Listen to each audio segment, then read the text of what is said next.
Right, we proceed from where we left.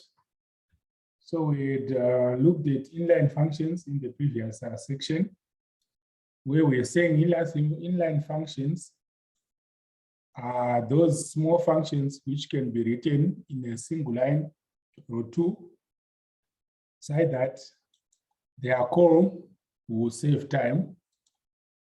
That means you don't have to make them standalone functions.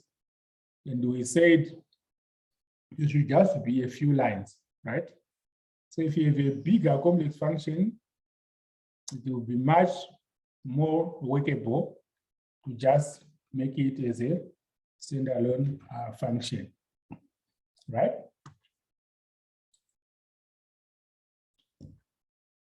So we're saying the advantages, it's easy to debug. You can check the typing in this, is to read.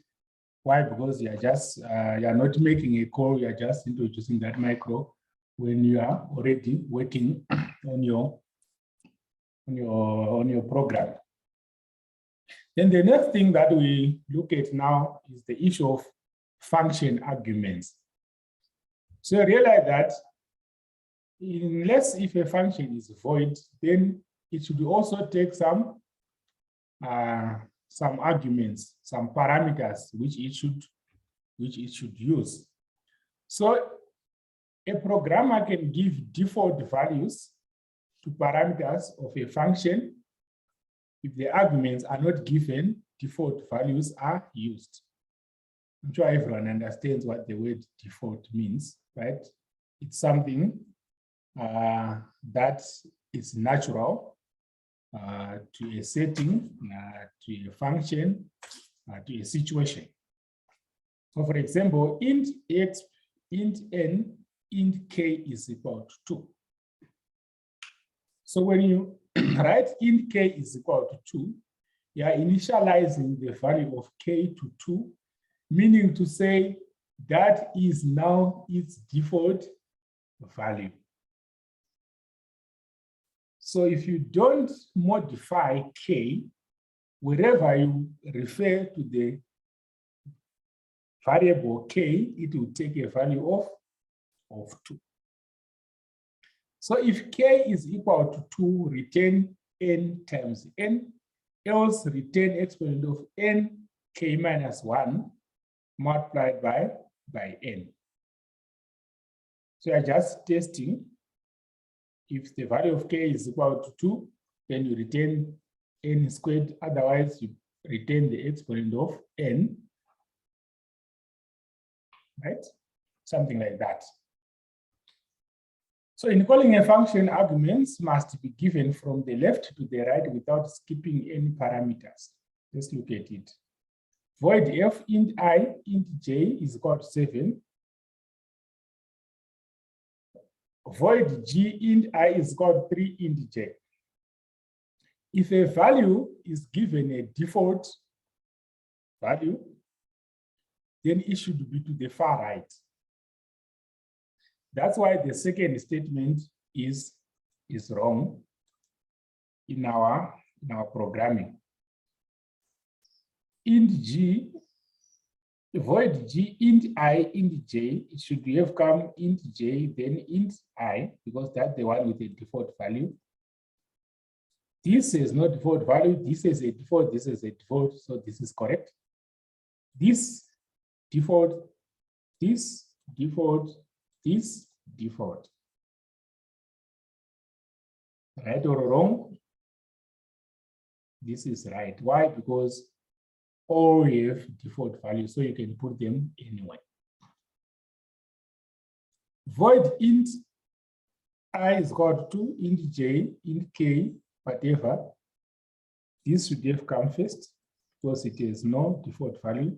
Then the ones with default values will come to the right. Okay. Void int that. This is correct, right? So you can say n with no parameter, it will take 1, 2, and 3. N2, it will take this to the first parameter, then the rest are default, right? N34, this will be the first parameter, this will be the second parameter, then the third one will be the default. This will override everything because we have the first, the second, and the third in that order. Okay. I hope that is understandable. Function declarations and definitions. C++ uses a stricter type checking. In function declarations or prototypes, the data types of the parameters must be included in the parentheses.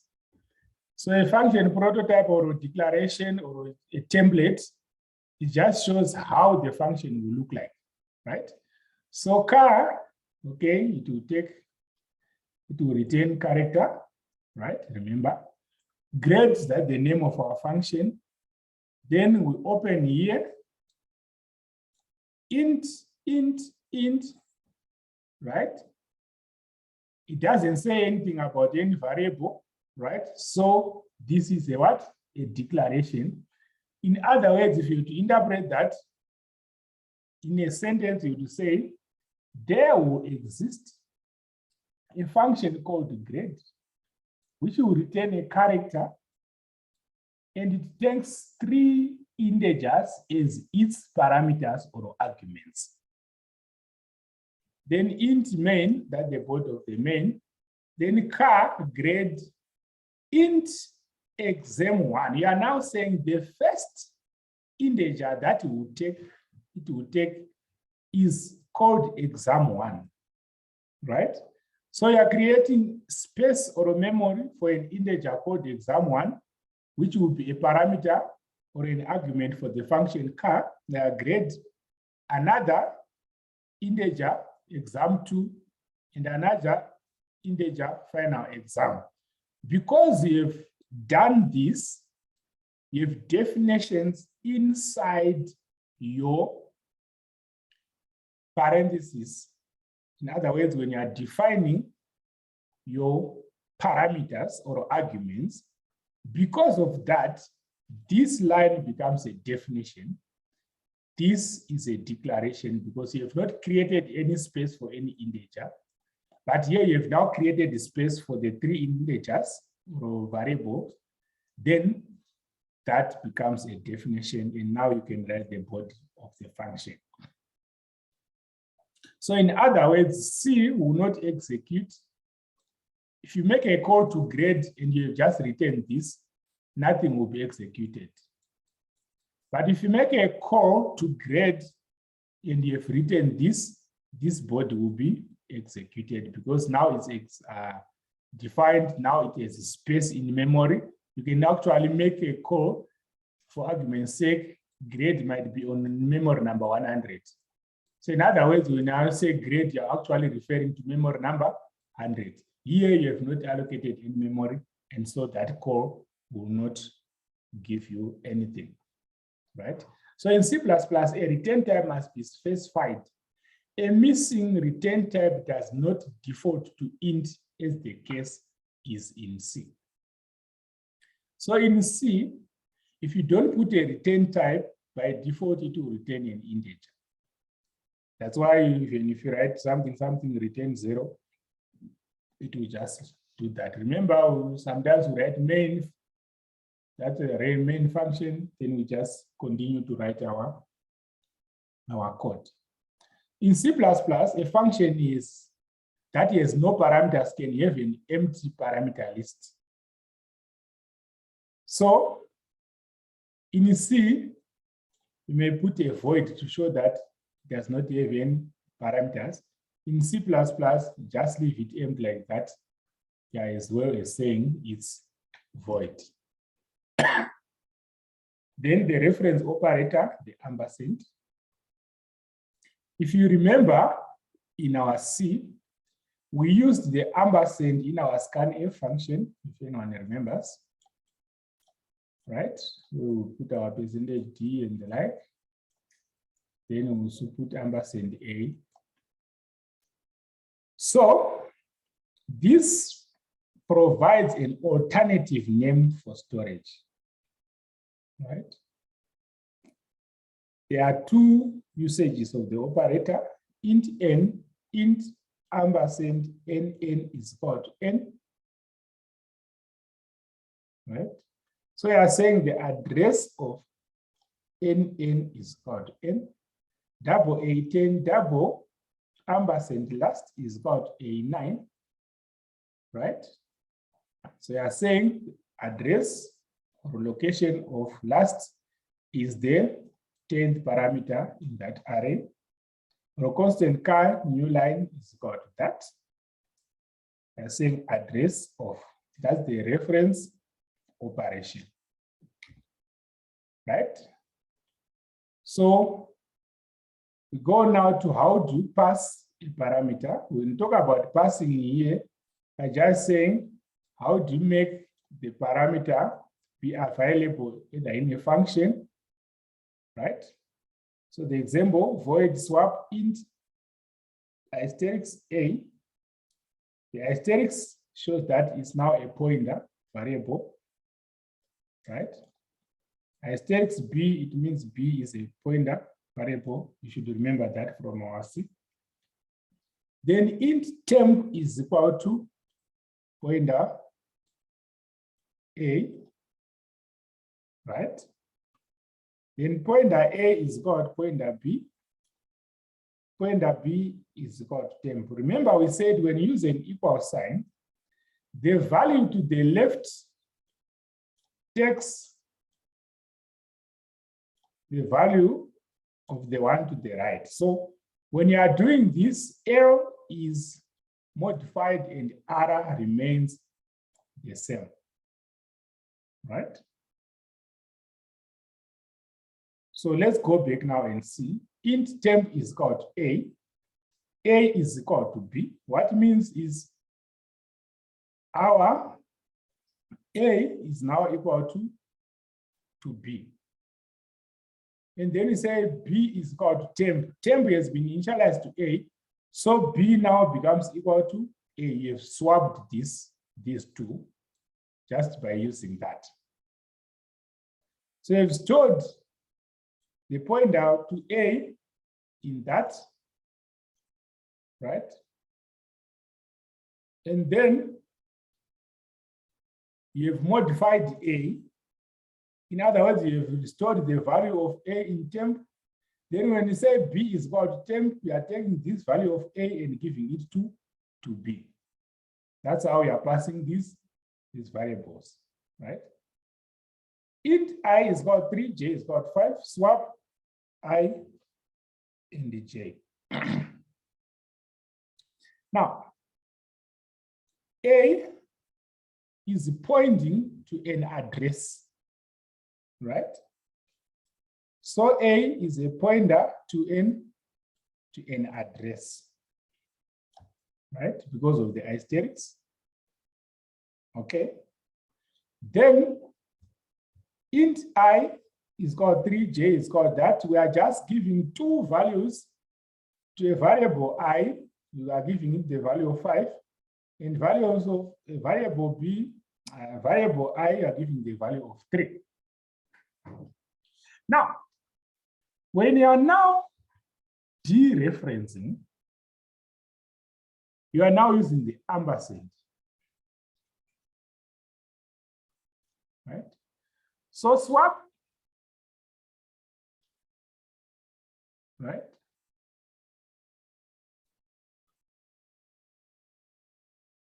The address of I and the address of J, these become what? The variables to that function call. Once you call swap and you give them in order, the first one becomes the first variable. So this becomes that, and this becomes that. Now, what is the address of I? It is this, and its contents are 3, right?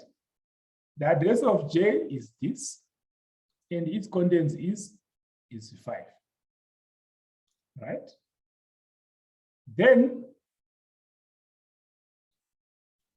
when you are now pointing to A will now point to the address of J, right?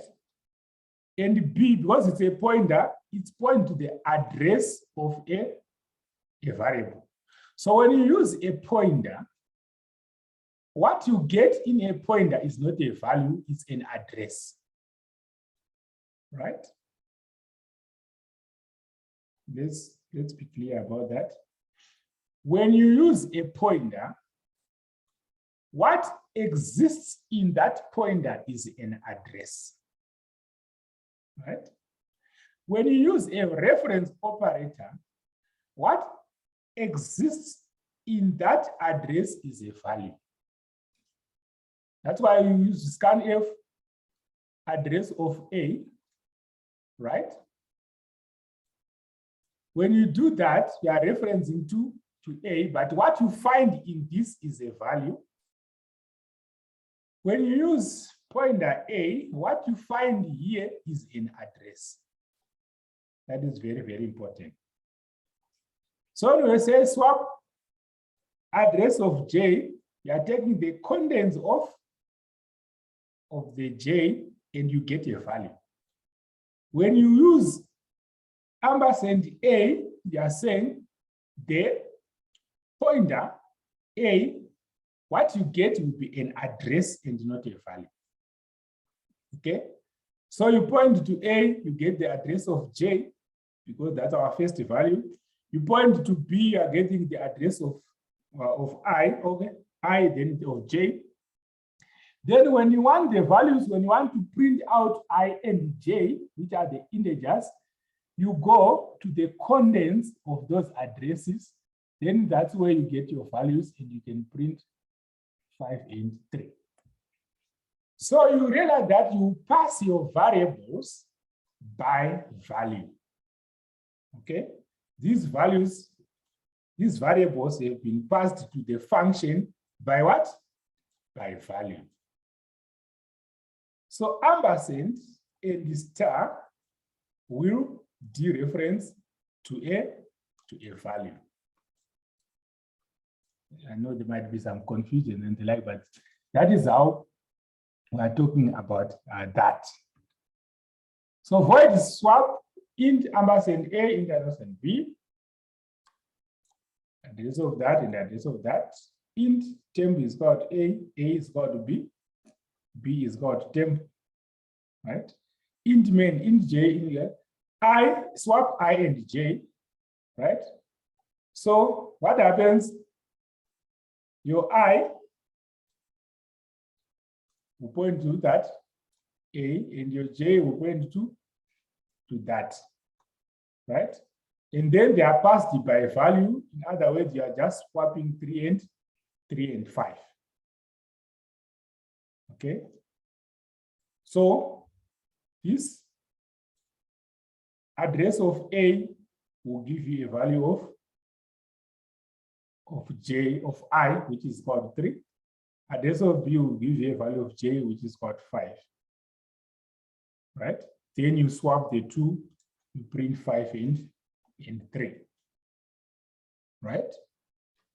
There are so many examples which you can use, but at the end of the day, you realize that our variables are passed by value. Okay?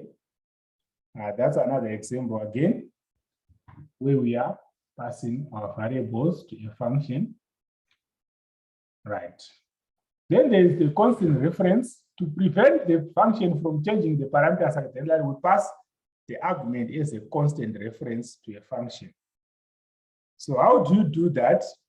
You prefix it with the word const, right? You say const person, and it's a reference to the address of K, right? Then to prevent the function that is what we instruct person, a structure to define persons, right? This is remember, this is a declaration. Character M 40 int red, this is a definition. In other words, we've now defined the structure. Void print const person that cout name is called k.name, right? Then cout num is called k.reg number. So you are now referencing to this constant k, and the k will be referring to person. So instead of writing person.name, you are now writing person.k.name. This is one and the same thing. So person Ahmed, structure copy Ahmed.name, Ahmed Bila, Ahmed.reg number 324, print Ahmed, right? So you are now printing Ahmed. What are you printing? You are printing name and registration number. Don't worry about these numbers. You will not go much into details about those. Then there's returning by reference. You are returning a variable by reference. By default in C++, when a function returns a value, return expression is evaluated and its value is copied to the stack. The calling function reads this value from stack and copies it into its variables. Let's say you say return A, right? At the end of your function. This A is returned in the stack, right? Such that when you will need it now, it can be retrieved from there. So in order to return by value is returned by reference, in which the value returned is not copied into the stack. One result of return by reference is that the function which returns a parameter by reference can be used on the left side of an assignment statement. Right. So int reference to max, right? Max is the function. Constant int a, that's an array. Length, that's a single integer variable. Then it returns an integer reference. When you talk about a reference, we are now talking about what? The address of the variable. Int I is called 0, indices of the largest number. For j is called 0, j less than equal to length, increment j. If a, the value of j is greater than a, the value of I is called j, and the like. This is just an algorithm for returning a maximum value. We might not need to explain it much there. Int main, int array, create an array there. Max array 5 is called 0, right? 0 over the largest element.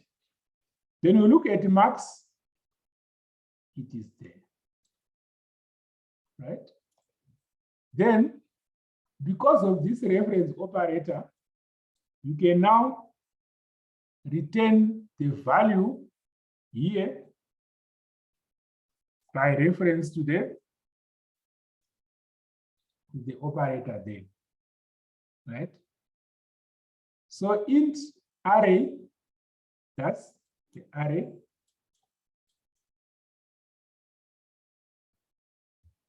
With 5 parameters should be equal to 0. But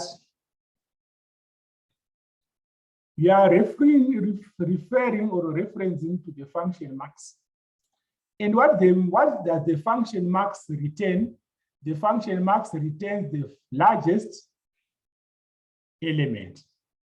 So when you write this, you're evaluating max, right? You're evaluating max, and you see which element is the largest. Then that becomes maybe our AI there. In other words, you are now saying AI is equal to 0. That's why we are saying it will write over the largest element, 0 over. It's not writing 0 everywhere, but to what has been evaluated through in max. Why? Because it is called by reference. Okay. So we've passed this array into max, right? So the array is our first argument. Then the length of the array is our next argument, right? When we pass that, then it evaluates using 12 minus 54 and the like, comparing, then it gets the maximum operate element. In this case, it's 123. Then AI, in this case, AI will retain A 0, 1, 2, 3. It will retain A3 is the largest element. And this is now the one which is now being equated to 0. That's why it will overwrite over the largest element, right? So we are returning by reference, in which the value returned is not copied into stack.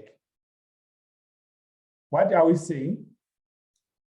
The difference is when you return a value and you pass it by value, you're evaluating this and keep it somewhere, right? Return AI somewhere. But if you return by reference, you make a call, you run it, and you use it straight away. And then you come back. In that case, it's not copied to stack. Because after being used, you're not going anywhere else, you're using it there and there. Then constant data, to prevent the calling function from changing the return parameter accidentally, const qualifier can be used, right? We are saying to prevent the calling function from changing the return parameter accidentally, right? So constant int reference parameter max a blank int length cannot be used on the left side of an assignment statement, right? Because of that. So int I is about 0, what we are returning this. This function can only be on the right side of the argument, right? So int array, that's our array, int largest. Then the largest is now equal to maximum array. What does that mean? It means only what is here can override what is here. Let's go back to here. In this case, this can be overridden by the 0. Whatever is coming out of this function can be overwritten. But if you put constant, it means this cannot be there, because you are saying this, once it runs, it cannot be modified. So in this case, we are giving the value of whatever is sent to largest. But in the other case, the value of largest is being modified to something else. In that case, it was modified to 0. Right? I know it will take time for these explanations to make so much sense, but try to understand in simple terms that the one to the left is modified by the one to the right. So if A was equal to 5 and B was equal to 7, after this, A is equal to 7 and B is still equal to what? To 7. That is what we're talking about. The one to the left is modified by the one to the right. So never return a local variable by reference. Since the function that is returned by reference returns an actual memory address, it is important that the variable in this memory location remains in existence after the function returns. Right? So if you return by value, you are returning 5, right? If you are returning by reference, you are returning the address of 5. But now, if it's a local variable, we said its scope expires when it goes out of the block, right? Its scope expires when it is out of the out of the block. So you are saying return F by reference, right? Local variable created in stack, then you go there. When you say return I, because of this, it will not exist because it will have gone out of scope. So if you want to return a variable for use, you return it by value, right? Such that this value is copied into stack of the program, and then it can be used. Doesn't look quite different, but because of this reference, you are saying when you are returning this, you return the address of a variable. But if it is local now, it cannot be returned because once it's out of that block, it will not exist. That's why you would return it by value. Remove that ampersand there. Then the last thing that we are going to about is the new and delete function that are used. So this is used in dynamic memory allocation. And this is done in standard library functions, memory allocate and free. C++ uses new and delete operators to perform dynamic allocation of memory more easily. So the most basic example of the use of the operator is given below. An int pointer, that's a pointer to an integer variable, is used to point to the memory which is allocated by the operator new. This memory is later released by the operator delete. So in C, you would say int pointer to P. P is called int pointer memory allocate. This is what we call them. These are reserved words, right? So it's a function that already exists in C. Then n times size of the integer. Then free P, that means you are now deallocating that memory. In C++, that pointer to the address of an integer P. P is equal to new int n. Then you say delete P, you are now deallocating.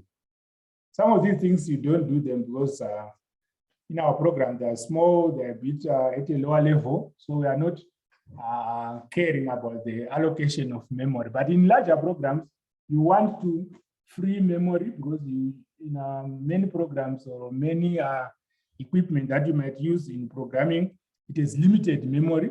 So you might need to allocate memory and deallocate so that you free more memory. So in our case, we are not going deeper into memory management during your programming.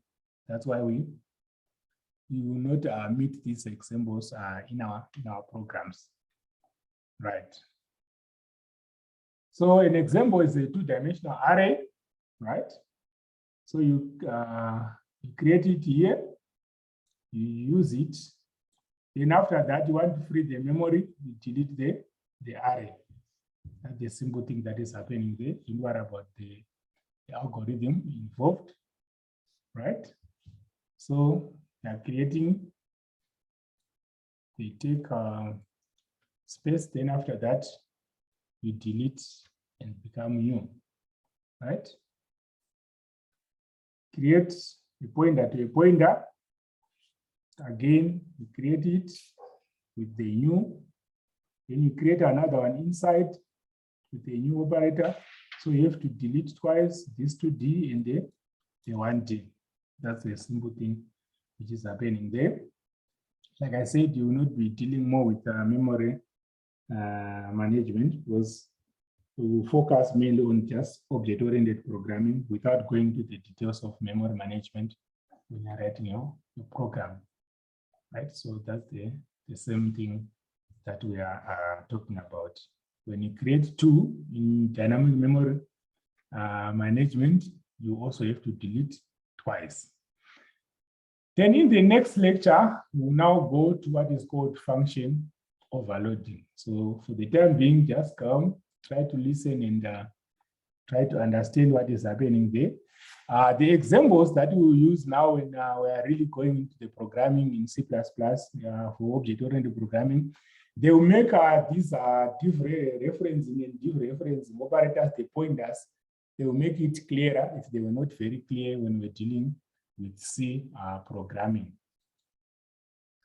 Right. So I'll stop my recording, and then I'll send the link after that.